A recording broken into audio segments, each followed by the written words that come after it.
Probably all seen trees before, right? Of course. But do you know that there are 60,000 species of trees and 3 trillion trees in the whole wide world? When trees come together, we call them forests. 30% of land on planet Earth is covered by forest. Amazon is the biggest forest, with more than 30 million people living in Amazon and about 10 million species of animals living in Amazon as well. Now you might be wondering, well, why are trees even important? Trees give us oxygen when they breathe out, and when they breathe in the carbon dioxide. Carbon dioxide is also called CO2. The trees suck in the CO2 and they release the oxygen. Amazon is also called lungs of the world because it has so many trees, it has lots of fresh air, so the fresh air spreads around the world. Trees also stabilize the soil. Their roots grow really deep and tight into the soil so that when it's rainy or it's windy, the soil won't be washed or blown away. Now you might be wondering, what damage do we do? First, animals without homes disappear because humans cut down trees. 137 species of animals are becoming extinct every single day, which adds up to 50,000 species disappearing every year.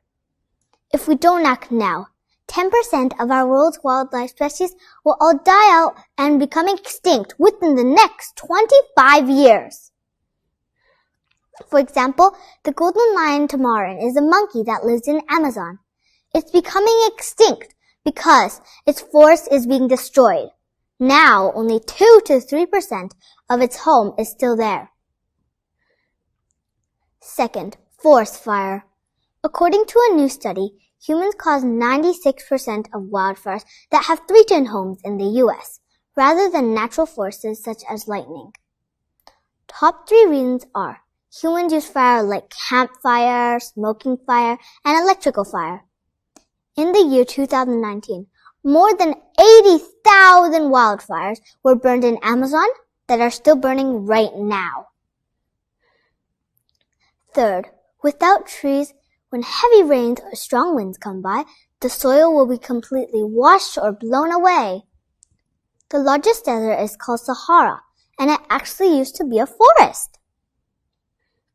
Now you might be wondering, what can we do to stop the damage? We can always use sustainable materials such as hemp and bamboo instead of wood.